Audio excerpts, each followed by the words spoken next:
Captain Jake Morrison sat in his small office aboard the space station orbiting Earth.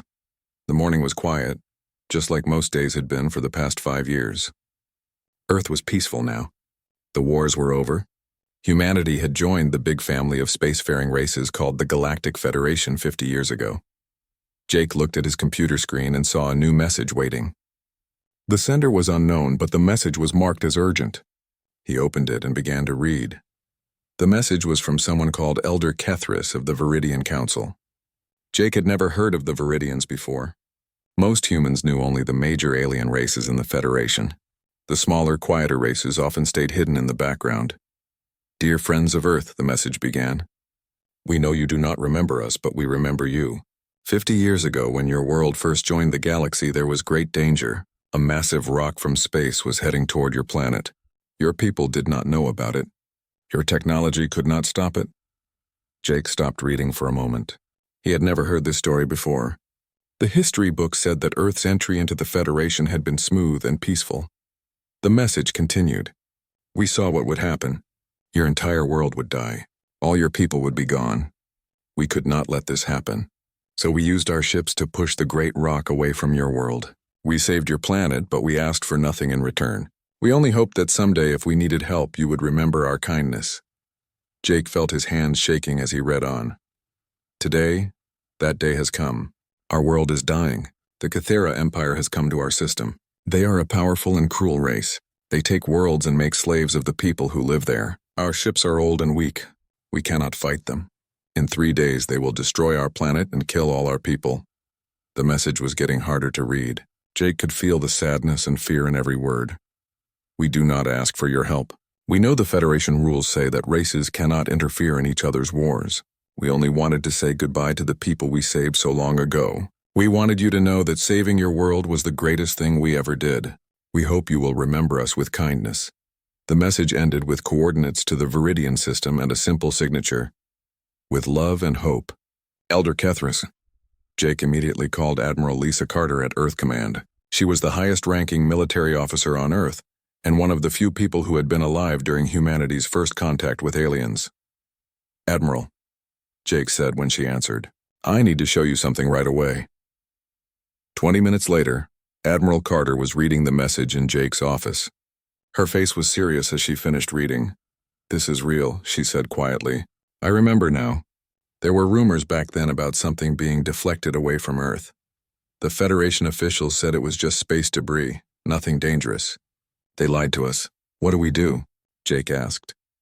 Admiral Carter was quiet for a long time. Finally, she spoke. "We owe them our lives. Every single person on Earth owes their existence to these people. And now they're going to die. But the Federation rules," Jake started to say. "The Federation rules say we can't interfere in other people's wars," Admiral Carter said. "But they don't say anything about paying our debts." Within an hour, Admiral Carter was in a meeting with the Federation ambassador to Earth, an alien called HFY. HFY was tall and thin with blue skin and large black eyes. He had been Earth's main contact with the Federation for over 10 years.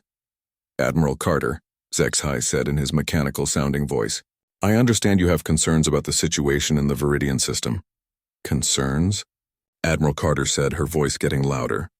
"These people saved our entire planet and now they're going to be murdered. We have to help them." HFY made a sound that might have been a sigh. "I understand your feelings, but you must understand the rules. The Cathera Empire is powerful. They have conquered many worlds. The Federation cannot stop them. If Earth interferes, you will be thrown out of the Federation. You will be alone in the galaxy again. So we're supposed to just let our friends die?" Admiral Carter asked. "The Viridians chose to save your world," HFY said. "That was their choice. But it does not change the rules. If humanity attacks the Cathera, there will be consequences." After HFY left, Admiral Carter sat alone in her office. She thought about the message from Elder Kethris. She thought about the debt humanity owed. She thought about the billions of people on Earth who were alive because some strangers had been brave enough to help them. She picked up her communication device and sent a coded message to every human military base in the solar system. The message was simple: emergency meeting. All senior officers. 2 hours. At the meeting, Admiral Carter showed the Viridian message to her officers. The room was completely silent as they read it. Commander Ryan Phillips was the first to speak. "What are our orders, Admiral?" Admiral Carter looked around the room at the faces of her officers. These were good people, brave people, people who understood what it meant to honor a debt. "Our orders," she said slowly, "are to prepare for the largest military operation in human history. We're going to save the Viridians." "But the Federation," someone started to say. "The Federation can go to hell," Admiral Carter said. "We don't abandon our friends, ever." That night, across the solar system, human military bases came alive with activity. Ships were prepared. Weapons were loaded. Soldiers were called to duty. The Federation thought humanity was weak and peaceful. The Kythera Empire thought humans were just another primitive race. They were all about to learn how wrong they were. In the Viridian system, Elder Kethris stood on the observation deck of his planet's last remaining space station. In the distance, he could see the dark shapes of Kythera warships getting closer. His people had already said their final prayers. They were ready to die with dignity. He did not know that help was coming. He did not know that the humans had received his message. He only knew that his people had done the right thing 50 years ago, and that was enough. But across the galaxy, humanity was mobilizing for war. Commander Ryan Phillips floated in his small scout ship at the edge of the Kythera Empire's territory. His mission was simple but dangerous: find out everything he could about Kythera military strength. The information would help Earth plan their rescue of the Viridians. Ryan had volunteered for this mission because he was good at staying hidden. His ship was equipped with the best stealth technology humans had developed. It could make his ship nearly invisible to most alien sensors. For 2 days, Ryan watched Kythera military bases and counted their ships. What he saw made his blood run cold. The Kythera had hundreds of massive warships. Each ship was twice the size of the largest human vessel. Their weapons looked powerful enough to destroy entire cities with single shots. But that was not the worst part. The worst part was what Ryan saw on the planets the Kythera had already conquered. On one world, the Kythera had built huge factories where alien slaves worked until they died. On another planet, they had simply killed every living thing and taken all the valuable minerals from the ground. The Kythera did not just conquer other races. They destroyed them completely. Ryan sent his reports back to Earth using coded transmissions that would take days to reach home. Then he started the long journey back to human space. Back on Earth, Chief Engineer Maya Rodriguez was working 20 hours a day in her laboratory. Admiral Carter had given her an impossible task: create weapons that could defeat the Kythera in just 3 weeks. Maya had studied every piece of information about Kythera technology that the Federation had shared with Earth. The problem was that most Federation races fought wars in a very polite way. They had rules about what weapons could be used and how battles should be fought. The Kythera ignored these rules, which gave them a big advantage. But humans had never been polite about war. Maya worked with Dr. Nathan Cross to design weapons that the galaxy had never seen before. They created missiles that could change direction after being fired, making them impossible to shoot down. They built energy weapons that could cut through the strongest armor like a hot knife through butter. Most importantly, they designed ships that could move and fight in ways that would confuse enemy computers. The aliens think about war like a chess game, Maya explained to Dr. Cross. They plan every move and follow strategies that everyone understands. But humans fight like we're in a street fight. We do whatever it takes to win. While Maya worked on weapons, Admiral Carter was dealing with politics. The Federation Council had called an emergency meeting about the situation in the Viridian system. Earth was invited to attend, but Admiral Carter knew it was really a warning. The meeting was held on the Federation capital world. Representatives from dozens of alien races sat in a huge circular chamber. At the center stood Ambassador Veltar of the Kythera Empire. Veltar was 7 feet tall with gray skin and red eyes. When he spoke, his voice was cold and emotionless. "The Viridian system belongs to the Kythera Empire now," he announced. "Any race that interferes will face the same fate as the Viridians." Federation Chancellor Mordun, a peaceful alien who looked like a giant turtle, tried to negotiate. Surely there must be some way to avoid violence. Perhaps the Viridians could relocate to another world. Veltar made a sound that might have been laughter. The Viridians will serve the Empire as slaves or they will die. There is no third option. The Federation could offer you something in exchange for the Viridians, Chancellor Morden suggested. What could weak races like you offer the mighty Kythera Empire? Veltar asked. To demonstrate his point, Veltar activated a holographic display. It showed a Federation patrol ship that was investigating the edge of Kythera space. Without any warning, a Kythera warship appeared and destroyed the patrol vessel with a single shot. All 43 crew members died instantly. This is what happens to those who oppose us, Veltar said. The Federation is weak. Your ships are toys. Your warriors are cowards. Stay out of our way or share the fate of that patrol ship. The Federation representative sat in shocked silence. No one had ever attacked a Federation vessel so boldly before. Chancellor Morden tried to maintain his diplomatic composure, but everyone could see that he was frightened. The Federation Council will consider your words, Morden said weakly. Admiral Carter had watched the entire meeting from Earth through a video link.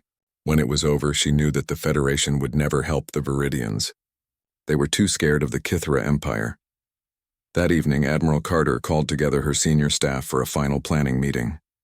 Commander Ryan Phillips had returned from his reconnaissance mission with detailed intelligence about Kythera forces. They have about 200 warships in the Viridian system, Ryan reported. Each ship carries approximately 500 soldiers. Their weapons are powerful, but they're designed for fighting other Federation races. They're not expecting human tactics. Fleet Commander Alex Turner studied the tactical displays. How do we fight 200 ships when we only have 50? We don't fight fair, Admiral Carter said simply. Maya, show them what you've built. Chief Engineer Rodriguez activated her presentation. The screen showed designs for new human warships that looked completely different from anything the Federation had ever seen. Instead of the smooth, elegant curves that most alien races preferred, human ships were angular and aggressive-looking. These ships are built for one purpose, Maya explained. Killing the enemy as efficiently as possible. They're faster than Kythera ships, they're harder to hit, and they carry weapons that can penetrate any known armor. How many ships do we have? Asked Communications Officer Grace Bennett. Every military vessel in the solar system, Admiral Carter replied. Ships from Earth, Mars, Europa, Titan, and all the outer colonies. Plus some civilian ships that we've converted for military use. It's not enough ships, but it's enough determination. Lieutenant Colonel Sam Davis raised his hand. What about Federation law? If we attack the Kythera, we'll be thrown out of the Federation. Admiral Carter looked around the room at her officers. Let me ask you something. Would you rather be part of a Federation that abandons its friends? Or would you rather be part of a human race that keeps its promises? The room was quiet for a moment. Then Commander Phillips spoke up. When do we leave, Admiral? Tomorrow morning, Admiral Carter said. We're going to show the galaxy what happens when you threaten humanity's friends. That night, across human space, families said goodbye to their loved ones. Soldiers prepared their equipment. Engineers made final adjustments to the new weapons. Everyone knew that this mission might start a war between humanity and the rest of the galaxy, but everyone also knew that some things were more important than safety. Honor was more important. Loyalty was more important. Keeping promises to friends was more important. In the Viridian system, Elder Kethris watched the Kythera fleet move closer to his world. He had given up hope that anyone would come to help his people. The Federation was too weak and the humans were too far away. He did not know that help was already on the way. The human fleet gathered at the edge of the solar system like a pack of wolves preparing to hunt. 57 ships in total, ranging from massive battleships to small fast attack vessels. It was the largest military force humanity had ever assembled. Admiral Carter stood on the bridge of the flagship Earth's Promise, watching as the last ships arrived. Fleet Commander Alex Turner stood beside her, reviewing the battle plans one final time. All ships report ready, Turner announced. We can jump to the Viridian system in 30 minutes. Admiral Carter nodded. She opened a communication channel to address the entire fleet. This is Admiral Carter speaking to all human vessels. Today we honor a debt that our entire species owes. The Viridians saved our world 50 years ago and now we will save theirs. She paused, looking out at the stars that held both friends and enemies. The galaxy thinks we are weak. They think we are peaceful. They are about to learn that humans are peaceful by choice, not because we have to be. When we arrive at the Viridian system, show them what humanity looks like when we fight for our friends. The response from the fleet was immediate. 57 ships sent back the same message: "We will not fail." Communications Officer Grace Bennett had been working for weeks to establish contact with Viridian resistance fighters. Most of the Viridian military had been destroyed, but small groups of fighters were still hiding on their homeworld and nearby moons. "I have contact with a group calling themselves the Last Hope," Bennett reported. "They say they can provide intelligence about Kythera positions and help coordinate our attack." The leader of the Last Hope was a young Viridian named Sektar. His people looked similar to humans, but with pale blue skin and larger eyes. When his face appeared on the screen, Grace could see the desperation and exhaustion in his expression. "We did not think anyone would come," Sektar said through the translator. "Our people are imprisoned in camps on the surface. The Kythera are preparing to transport them to slave worlds. Not if we stop them first," Grace replied. "How many Kythera ships are in your system?" 200 warships, Sektar answered, "plus transport ships and support vessels. They are confident that no one will challenge them." Grace smiled grimly. "They're about to be very surprised." The human fleet jumped into hyperspace, traveling faster than light toward the Viridian system. The journey would take 6 hours, giving everyone time to make final preparations. Lieutenant Colonel Sam Davis gathered his boarding. Teams in the assault ship Justice, these were the soldiers, who would fight hand-to-hand against Kythera warriors if the opportunity arose. "Remember," Davis told his troops, "we're not just fighting for victory, we're fighting to send a message. Every Kythera ship we capture, every soldier we defeat, tells the galaxy that humanity protects its friends." The soldiers nodded grimly. They had studied Kythera tactics and knew they were facing a physically superior enemy. Kythera warriors were stronger and faster than humans, but humans had advantages that the Kythera did not understand. Meanwhile, Chief Engineer Maya Rodriguez was making final adjustments to the new weapon systems. The human ships carried devices that no other race had ever seen in battle: adaptive missiles that could think for themselves, energy weapons that could change frequency to penetrate any shield. Most importantly, electronic warfare systems that could confuse and disable enemy computers. "The Kythera fight by the rules," Maya explained to her technical team. "They expect their enemies to behave predictably. We're going to show them what unpredictable looks like." When the human fleet dropped out of hyperspace at the edge of the Viridian system, they found exactly what Commander Phillips had reported. 200 Kythera warships were positioned around the Viridian homeworld like vultures around a dying animal. The Kythera fleet commander, Admiral Zekmoth, was reviewing plans for the final assault on the planet when his sensors detected the arriving human ships. At first he could not believe what he was seeing. 57 primitive vessels, he said to his officers. Did these humans come here to surrender? Zekmoth opened a communication channel to the human fleet. "Human vessels, you are trespassing in Kythera territory. Withdraw immediately or be destroyed." Admiral Carter's response was broadcast on all frequencies so that every ship in the system could hear it. "This is Admiral Lisa Carter of the Earth Defense Force. We are here to collect a debt. The Viridians saved our world 50 years ago. Today we save theirs. Any Kythera ship that does not leave this system immediately will be destroyed." The Kythera admiral could not help but laugh. "You dare threaten the mighty Kythera Empire with your toy ships?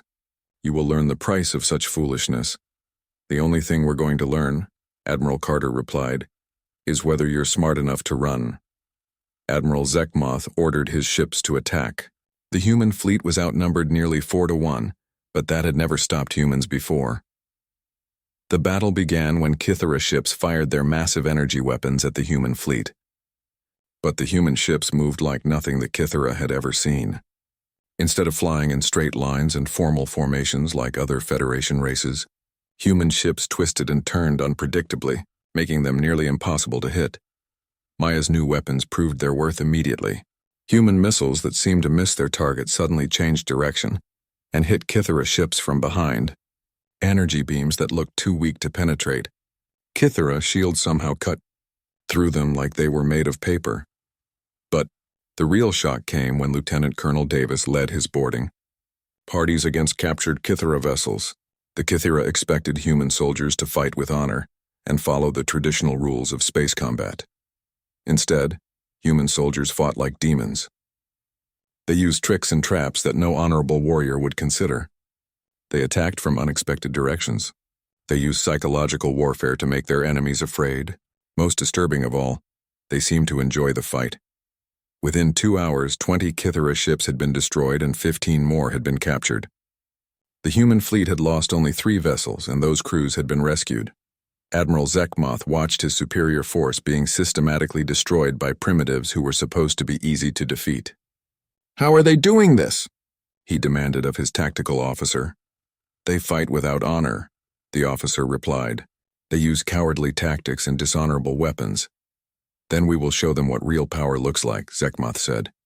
He ordered his remaining ships to focus all their firepower on the human flagship.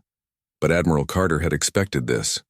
As Kythera ships moved to surround her vessel, human ships that had been hiding behind asteroids emerged and attacked the Kythera fleet from all sides. The battle became a massacre. Human ships that had been designed specifically to kill enemies as efficiently as possible tore through Kythera formations. Within 4 hours, over half the Kythera fleet had been destroyed or captured. As the surviving Kythera ships tried to retreat, Communications Officer Bennett broadcast a message that would soon be heard across the galaxy.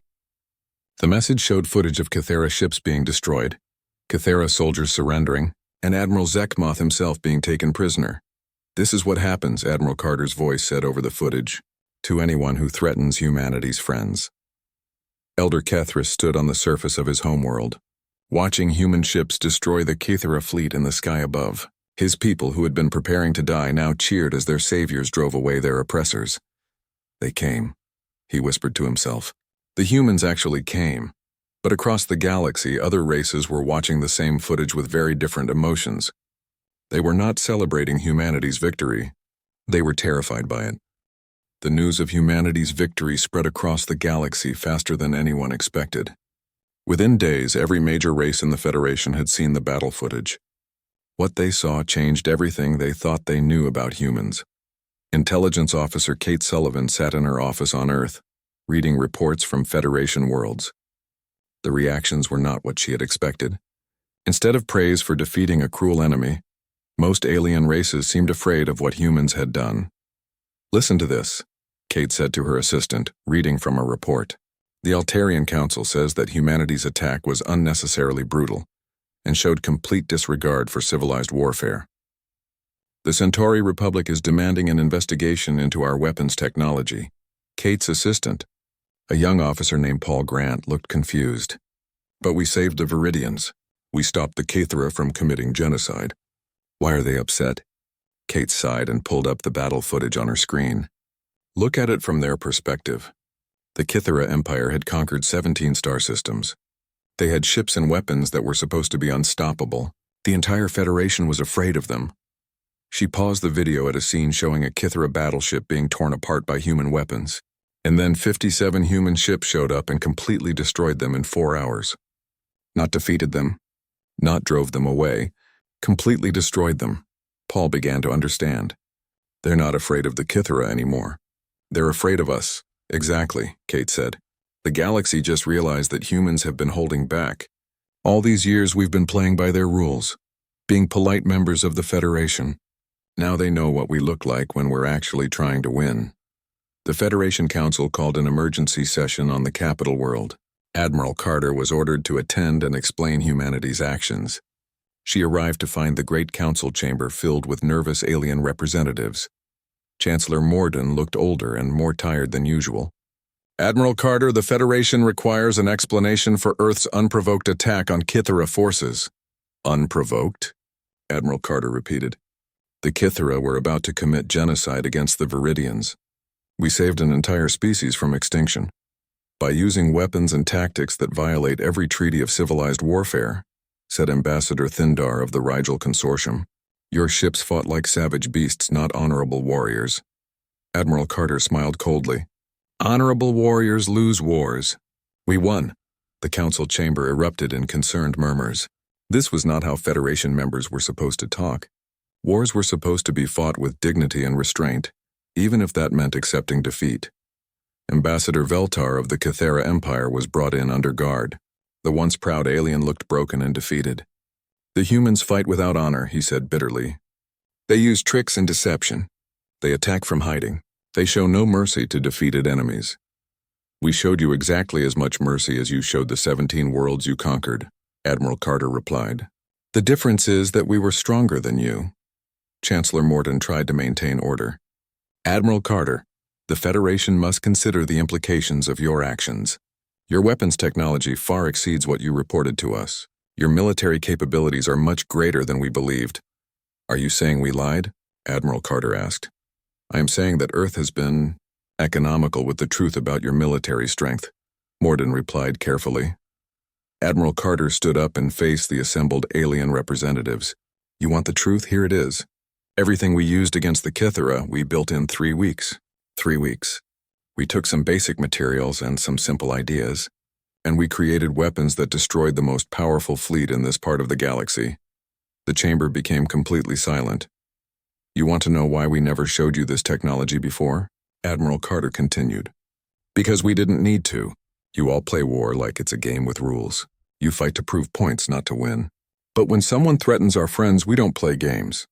We fight to win, and we always win. Ambassador Kretak of the Vegan Alliance raised a tentacle nervously. What if Earth decides that the Federation itself is a threat? Admiral Carter looked at the frightened alien. Then you had better make sure we never have a reason to think that. After the council session, alien governments across the galaxy began making desperate calculations. Some races immediately sent diplomatic messages to Earth, offering friendship and trade agreements.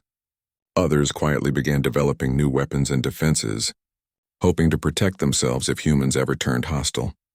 The Altarians, who had been critical of human tactics, suddenly discovered that they had always admired human courage and wanted to establish stronger ties with Earth.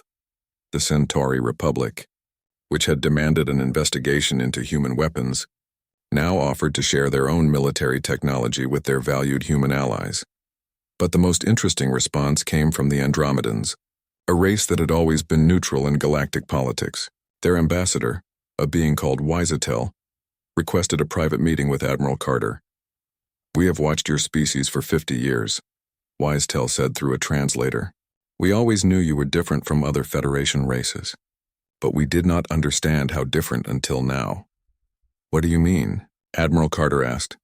Most races join the Federation because they are weak and need protection, Wisetel explained. You joined because you chose to.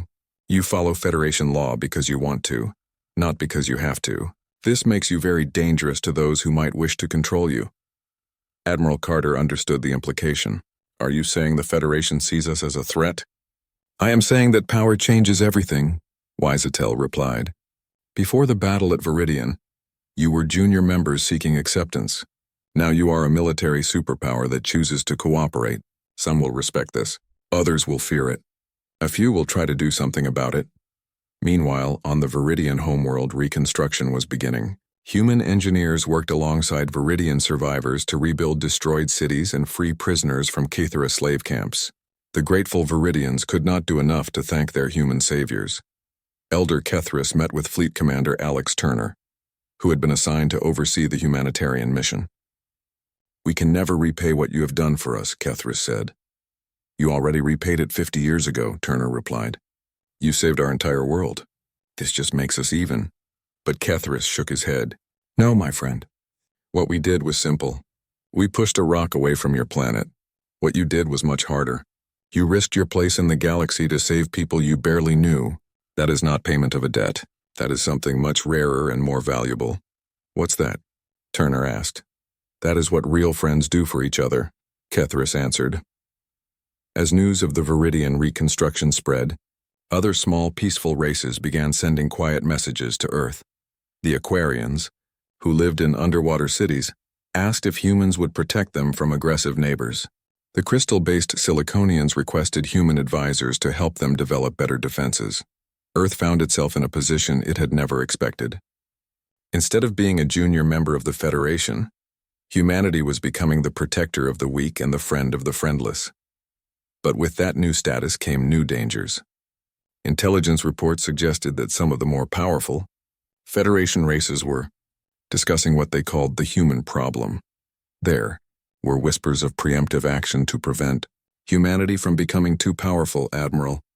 Carter read these reports in her office late at night. Outside her window, She could see the lights of Earth cities filled with people who were alive because some strangers had been kind to them 50 years ago. She had kept the promise. The debt was paid, but she was beginning to understand that in the galaxy's game of power and politics, keeping promises could be the most dangerous thing of all. 6 months after the Battle of Viridian, President Claire Walsh stood before the United Earth Assembly to deliver the most important speech in human history.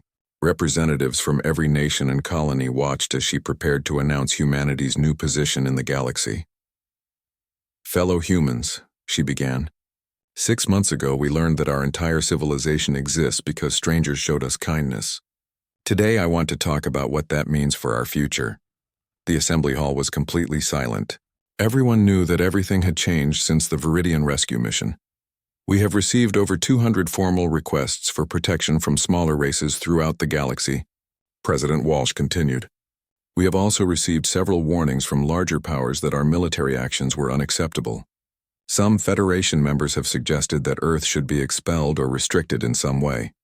She paused and looked directly into the cameras that were broadcasting her words across human space. "Here is our response to both groups.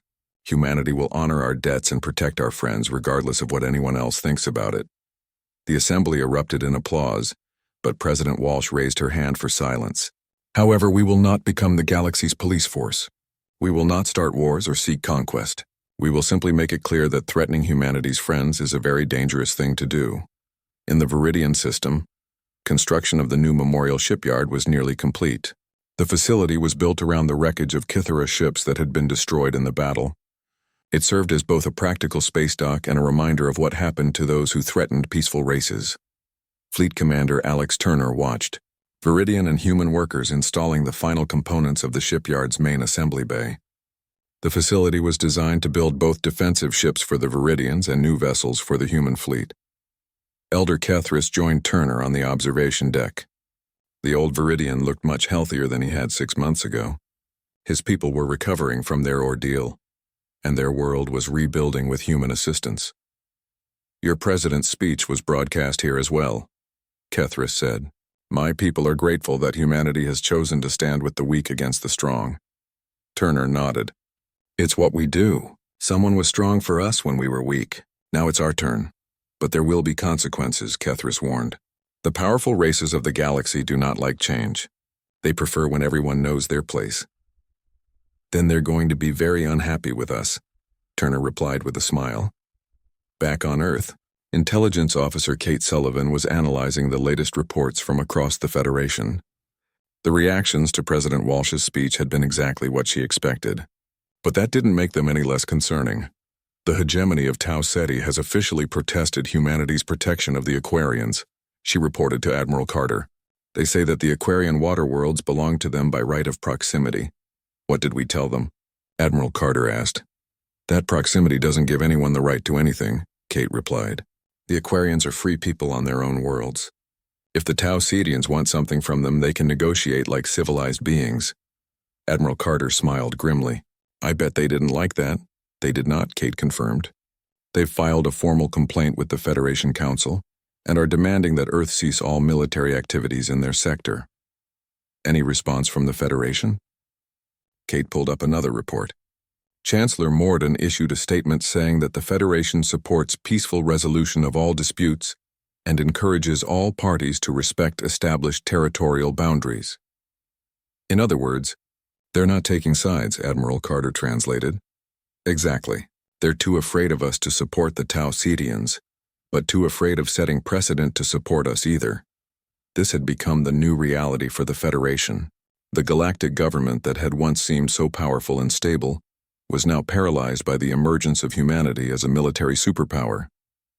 No one knew how to handle a race that was strong enough to ignore Federation rules but chose to follow them anyway. The most dramatic example of this new dynamic came when the Rigel Consortium attempted to force the Siliconians off their crystal worlds to make room for mining operations. The Siliconians were a peaceful race that communicated through light patterns and had never fought a war in their entire history. When Rigel ships arrived to begin the forced relocation, they found 3 human vessels waiting for them. The lead ship was commanded by Lieutenant Colonel Sam Davis, who had become something of a legend after his boarding actions against the Kythera. Rigel vessels, Davis announced over an open channel. You are approaching the sovereign territory of the Siliconian Republic. State your business. The Rigel commander, Admiral Jexvon, was furious. Human ship, you have no authority in this system. The Siliconians are a primitive race with no real government. This system is being claimed by the Rigel Consortium under salvage rights. Admiral, Davis replied calmly. I'm looking at my navigation computer and it says this is Siliconian space. My computer must be broken because it doesn't show any salvage rights for the Rigel Consortium. The Siliconians cannot defend themselves, Jexvon argued. By Federation law, worlds that cannot maintain their own defense can be claimed by races that can protect them. That's interesting, Davis said. My computer is really broken today, because it's not showing that Federation law anywhere either. But you know what it is showing? It's showing that the Siliconians asked humanity for protection, and we said yes. The conversation was being broadcast across the galaxy, and everyone knew what was really happening. The Rigel Consortium was testing whether humans would really fight to protect their new allies. Admiral Jexvon made the mistake of deciding to call humanity's bluff. 3 human ships cannot stop the entire Rigel fleet. Stand aside or be destroyed. Davis's response became famous throughout the galaxy. Admiral, I want you to do me a favor. Before you attack us, I want you to look up what happened to the last fleet that threatened humanity's friends. I'll wait. There was a long pause. Then Jexvon's voice came back, much less confident than before. The Rigel Consortium. The Rigel Consortium will file a formal protest with the Federation Council. You do that, Davis replied. We'll be right here protecting our friends while you're filing paperwork. The Rigel fleet withdrew without firing a shot. Within hours, the story was being told on every world in the Federation. 3 human ships had faced down an entire enemy fleet simply by reminding them what had happened to the Kythera. But not everyone was intimidated by humanity's reputation. Some races decided that the best defense against human power was to eliminate it before it became even stronger. Intelligence reports began reaching Earth about secret meetings between several major powers, the Altarian Council, the Centauri Republic, and the hegemony of Tau Ceti were quietly discussing what they called restoring balance to the galaxy. Admiral Carter called an emergency meeting of her senior staff. They're planning something, she announced. Multiple intelligence sources confirm that at least 3 major powers are coordinating some kind of action against us. What kind of action? Asked Commander Phillips. Unknown, Carter replied. But they're being very careful to keep it secret from the Federation Council. That suggested something the Federation wouldn't approve of. Chief Engineer Maya Rodriguez looked up from her tablet. If they're planning to attack us, they're going to need a lot more ships than the Kythera had. Maybe they're not planning a military attack, suggested Communications Officer Grace Bennett. Maybe they're planning something political. Economic sanctions, diplomatic isolation, something like that. Admiral Carter shook her head. Politicians don't hold secret military meetings to plan trade sanctions. No, they're planning something more direct. Intelligence Officer Kate Sullivan had been quiet during the discussion, but now she spoke up. There's another possibility. What if they're not planning to attack us directly? What if they're planning to attack someone we've promised to protect? The room fell silent as everyone considered this possibility. It would be a clever strategy. Force humanity to either abandon their allies or fight a war against multiple major powers at once. If that's their plan, Admiral Carter said slowly, then they're about to learn something important about humans. What's that? Asked Phillips. That we never abandon our friends, Carter replied. And that anyone who threatens our friends is making a very serious mistake. That night, President Walsh made another broadcast to the human colonies and to the galaxy at large. Her message was simple but clear. To our friends throughout the galaxy, we want you to know that our protection is not conditional on politics or convenience. When humanity gives its word, we keep it. She paused and looked directly into the camera. To those who might be planning to test our resolve, remember this. We are the species that crossed an entire galaxy to honor a 50-year-old debt. We are the people who destroyed the Kythera Empire in 4 hours to save strangers we barely knew. Her final words were spoken quietly, but they were heard clearly on every world in the Federation. Ask yourselves if you really want to find out what we're capable of when someone threatens our friends. In the Viridian system, Elder Kethra stood in the completed memorial,